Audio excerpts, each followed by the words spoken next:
got this rise of cancers in the under 50s. Sleep is like a really, really critical period for like lots of repair processes. We've known that there's quite lower rates of certain cancers in Asia, for example, compared to North America and Europe. And for a long time, people have been trying to kind of find out what could be the explanation for that.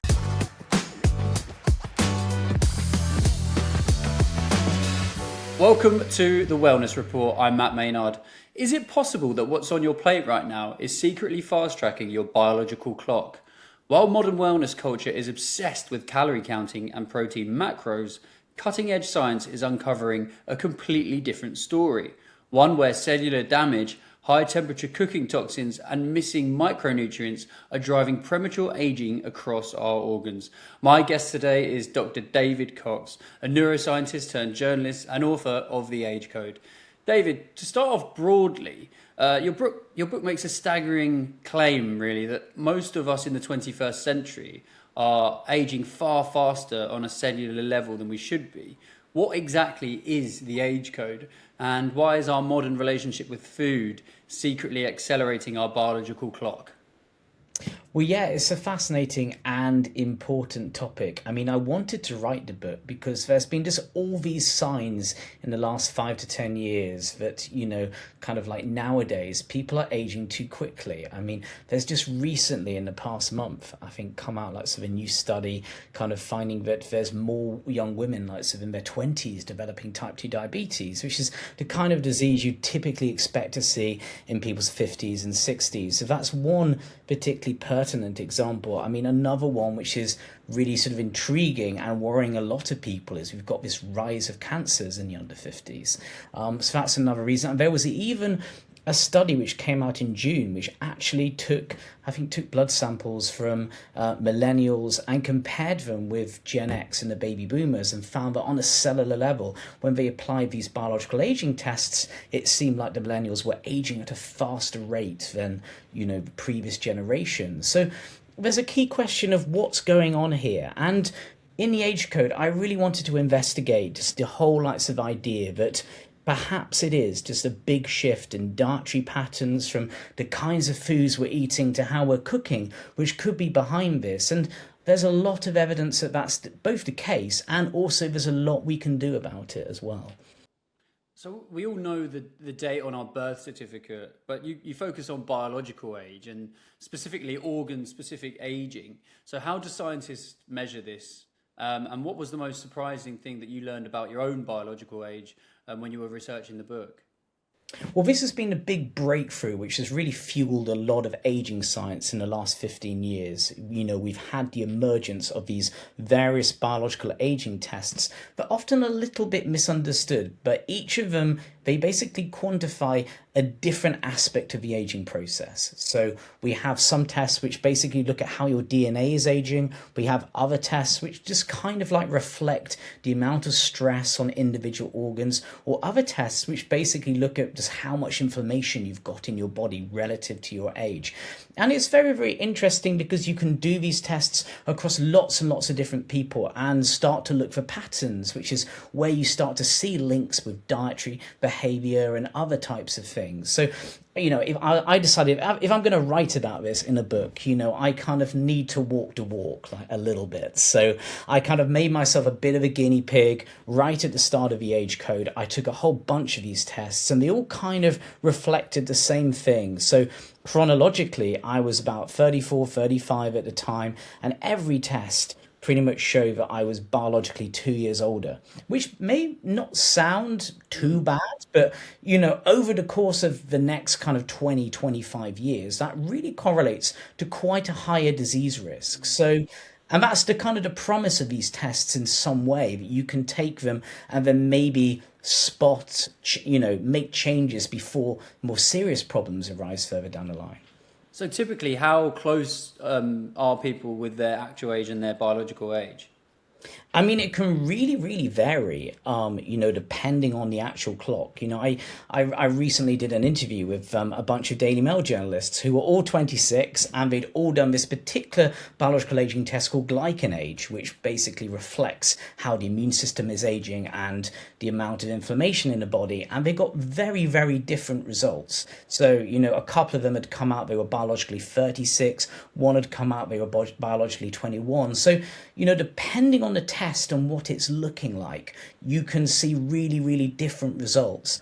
I mean, the inflammation one is kind of quite an interesting one because you can see lots of big, big variations just depending on whether you're a smoker, how much exercise you're doing, the type of diet you're eating, all kinds of different things. The DNA clocks, you maybe see less variation, but still, as I was, if you're 2 years older on that test, that still kind of shows that your health isn't as optimal as it could be. One of the most eye-opening parts of the book, I think, is that how we cook might be just as impactful as what we actually eat. So are you able to sort of explain that in sort of layman's terms to the viewers? All basically kind of arises from something scientists have been puzzling about for quite a long time. So we've known that there's quite lower rates of certain cancers in Asia, for example, compared to North America and Europe. And for a long time, people have been trying to kind of find out what could be the explanation for that. And now there is a theory that it could relate to the cooking. So if you think of, let's say, the national dishes in a lot of Asian countries, so you've got ramen in Japan, in South Korea, you've got the Korean barbecue, in Vietnam, you've got pho. These are all water-based dishes. They're all made they're slow cooked with a lot of moisture.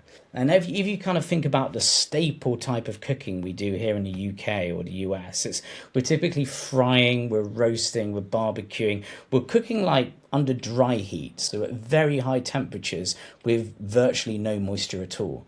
And now the interesting thing about that is it basically kind of gives rise to a class of toxins called advanced glycation end-products, which sounds like a total mouthful.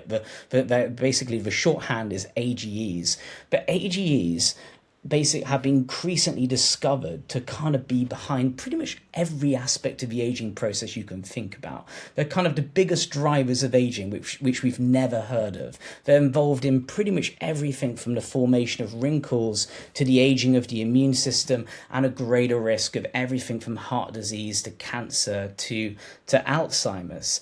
And the interesting thing is you get far fewer AGEs when you're, say, cooking, stewing something with a lot of moisture. But when you're blackening, particularly meat, you get this chemical reaction which happens, which causes a lot of the formation of these things. So if you think about a barbecued steak, all that blackening around it, which tastes so great, is actually AGEs. And if you're just doing a lot of that on a regular basis, it's not actually very good for you.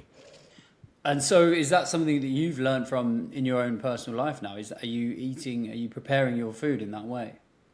Yeah, it was very interesting. Now, I think across the book, I tried to talk about balance because we've got a lot of health anxiety. And it's not about the sort of completely, never roasting or barbecuing ever again.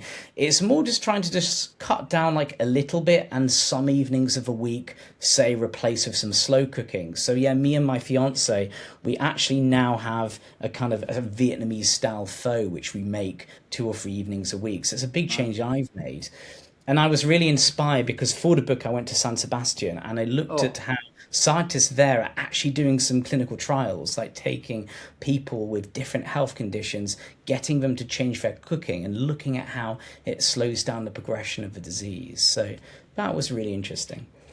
So, I mean, obviously San Sebastian, the Basque culinary centre of the world almost, but beautiful food there. So sorry, just to go into that, are you saying that they were cooking their food in the right or the wrong way? They were basically taking people who sort of live in the wider Basque area around San Sebastian oxygen, and sort of getting them to say, kind of change from, exactly doing a lot of roasting or frying, Right. do more water-based cooking. Also marinating. Marinate, if you are going to fry, marinate your steak in a mixture of olive oil and like a few different spices for about 10 minutes. That really, really reduces the number of these toxins were actually formed. So there's all these kind of like little tips, little tweaks we can make to Yeah. our, which can make a big difference. I mean, there's so many chefs, as a sort of keen cook myself, that are really interested in the sear that you get on your. So, for example, your roast lamb for Easter, but you've got to fry it and get the sear on the lamb first, and then you put it in the oven. I mean, it sounds like maybe once in a while that's okay, but not doing that every night. Exactly. It's the same with like so many of these things. It's not about like sort of completely excluding it. It's just sort of, not doing it quite as much Yeah. and just trying to do a few more healthy things. Wellness, I see this a lot doing this channel as well, is it loves protein. Culture right now is protein. But I mean, it's something that you argue really is that we're kind of missing the bigger picture here. So, what are these plant compounds doing at a cellular level that protein can't do? Yeah, well, it's very interesting. I feel there's been like a lot of misinformation about protein, and we can get into that. But the thing which is very, very missed is just these things called phytochemicals, which is really, really interesting. These are basically just the chemicals produced naturally by plants' immune systems. And to give you just an example of how powerful they can be in the aging process, there was a fascinating study which basically followed, I think it was several thousand Scottish 11-year-olds across the course of their lives, and they'd done an IQ test at age 11, and then they got them to repeat that IQ test, I think in their 60s or 70s. And the people who'd had more phytochemicals in their diet across the life course, that they were much more likely for their IQ results at say 75 to be the same, which is a reflection of like how their cognition had not actually declined. Yeah. They'd still they'd retained their cognitive sharpness. And just to give you say one example of that is, let's take pomegranates. Now pomegranates are fascinating fruits because they grow in some of the most extreme environments on the planet. You can get pomegranates growing in like minus 30 degrees. You can get pomegranates surviving in the deserts, and they contain, because of this, they contain one of the world's most powerful antioxidants ever discovered. And there's been some really interesting studies where they've given people pomegranate juice and shown that it actually improves their brain health. So for example, they've given people who've had strokes and are recovering in hospital, they've given them pomegranate juice for several weeks. They've found that they actually recover quicker. Or they've given people, before they go into open heart surgery, which is known, you're under anesthetic, you're having a lot of trauma, that's bad for your brain, giving them pomegranate juice for several weeks leading up to the operation, their cognition stays the same post-operation. So that's one example of how, a particular type of plant chemical kind of really, really does seem to protect the brain. And what about also in terms of the time that we consume our meals? I mean, that's kind of an age-old debate, but are you saying that, if I've got this right, that late night eating is something that interferes with the body's overnight cellular cleanup process? Is that right? 100%, definitely. I mean, actually, there's a very good argument that if you're maybe just going to do one thing to try and slow down aging, try to have just more days of a week where you're eating dinner a bit earlier, or having your biggest meals for breakfast and lunch and a smaller dinner. The reason is because we now know that sleep is like a really, really critical period for like lots of repair processes, like lots of times when the body basically kind of gets rid of toxins and waste products from cells, or kind of repairs damaged proteins. These are timed to happen in the middle of the night while you're asleep, and it's because we've evolved to sort of be asleep at 3 a.m. and we've evolved probably to be eating earlier in the day while it's daylight. So the body kind of sets aside that kind of time period to do all of its cleanup operations. But the problem now in modern life is a lot of us are eating a big dinner, our biggest meal of the day at 8 p.m. or 9 p.m. And so that means at 2 a.m., instead of repairing, your body's still digesting that food. And I think this is one of the other key issues which is rarely talked about, which is very much a modern 21st century problem. Would that be the same in like all around the world as well? Does everyone still, that's obviously a bit of a cultural thing that most people have their main meal in the evening. Is that, from what you've discovered, the same around the world? Pretty much, I mean, exactly. I think it's just working practices have Yeah. changed, artificial light, everyone, it's, we often have, social plans in the evening and then maybe come back and have a big snack at, 10 p.m. or 11 p.m. But obviously not everyone does this. And what's quite interesting is there's one fascinating French nutrition study, and they basically looked at, several 100,000 people, and they were looking basically for clues of, what kind of lifestyle practices seem to be protective against heart disease. And not skipping breakfast and having an earlier dinner kind of really stood out as the two biggest things you can do to reduce your heart disease Wow. risks. So people who do eat their dinner earlier, are clearly a lot healthier for longer. And so, if someone was to start, implementing an earlier dinner time immediately, how long would you expect for their biological age? Would that change, take effect over the next few years immediately? I think you can see really, really big changes in, as little as a month or two on some biological aging clocks. So, when I did several dietary experiments on myself over the course of writing the book to try and reverse my own biological age. And so there's a test called PhenoAge, which you can get from like a lot of private health providers. It's one of the cheaper tests. It's about £70. And with that one, you can see benefits kind of very, very quickly. And that's a test which kind of reflects the stress on different organ systems. So it kind of looks at your kidney health, it looks at your liver health, it looks at inflammation, and in just 2 months of making a dietary change and doing it consistently, you can already see some quite dramatic improvements in PhenoAge. For other tests, like there's one called GrimAge, which is basically about DNA aging. You need a little bit longer. You need more like 4 or 5 months, but it's still not that long a period, and you can start seeing some real improvements and feeling them as well. So, from your research and through the book, what are the kind of other top or key practices that you discovered to try and help people reverse their biological age? Well, I think one which is really interesting, which is again rarely talked about, is a lot of us are just not getting enough vitamins and minerals.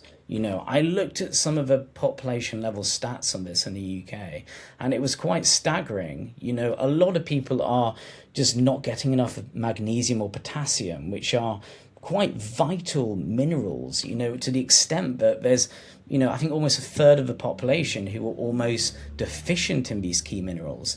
And that could be perhaps maybe one of the explanations for why we're getting more young people with type 2 diabetes, because magnesium is really, really important for insulin sensitivity. And, a key way, there's a few key ways which people can ensure that they're getting more of these key micronutrients. One is just simply eating more leafy greens. Things like your spinach, your kale are really, really rich in a lot of these minerals. Another thing is actually just simply snacking on more nuts and seeds. Just if you simply made a change of, instead of having snack bars and crisps, and actually you're having some dried fruit, you're having a few nuts, you're having seeds, and doing that on a regular basis, you're going to be getting loads more of these key micronutrients. And I think there's a very good argument that some of the things we kind of think of as aging, such as like, the sort of, decline in energy levels, or kind of getting a bit of brain fog in the 40s, 50s, even like the everyday aches and pains. Part of that is more not necessarily aging, but just our bodies are becoming, just slightly deficient in certain key things. So I guess also, what is the for you personally, what is the end goal? What is your, or is it to basically prolong your life as well as possible, to live a healthier life and feel better when you get older? Is that the goal?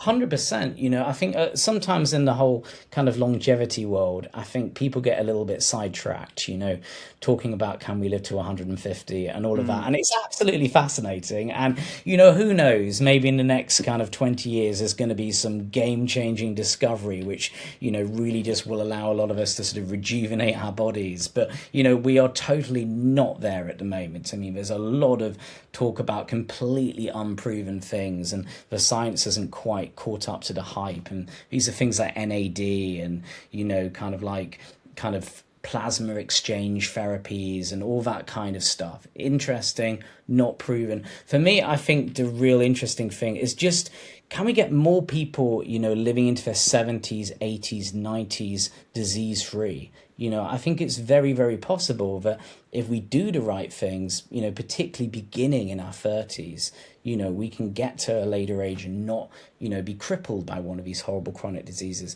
I mean, me personally, one of the motivations is dementia runs in my family on my father's side. So like 3 generations in succession have got Alzheimer's. So I kind of want to do everything I can to avoid that fate if I can. And, that's, I guess, one of the interesting personal motivations for me. Yeah.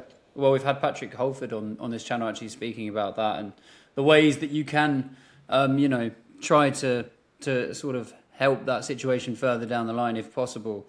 So just for like a takeaway message then for viewers, what would you prioritize as this kind of 2 or 3 non-negotiable rules from the age code that they could implement immediately? Yeah, I mean, I think my advice for everyone is, because there's lots and lots of different tips if you read the book, try and pick 3 things which you feel that you can commit to regularly. So that's kind of my biggest advice, because there's lots of things like omega-3s. Perhaps if I'm going to give a few examples, omega-3s are incredibly important nutrients. They're everything from brain and heart to muscle health and reducing inflammation. Just getting more of those, for example, from oily fish on a regular basis, that can make a huge difference.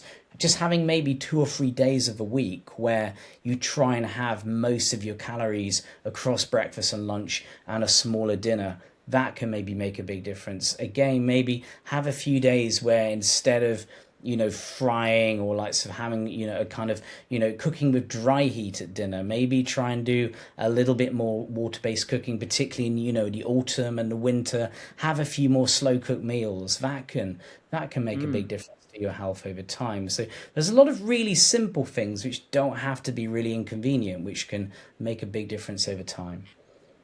I think I'm going to take some note there of the certainly of the cooking practices, because I think it's an easy change to make. 100%, 100%. And the other interesting thing is actually if you slow cook, you're actually retaining more of the vitamins and minerals within foods. You're actually getting a more nutritious meal as well. And quite often more flavorful meal as well. Definitely. There was actually like a French chef who kind of pioneered a particular form of slow cooking in the 70s. And the entire reason wasn't actually but just nutrition, it was actually flavors. So yeah, completely right on that. David, thank you so much for joining us, and good luck with the book. Thank you so much. Absolute pleasure.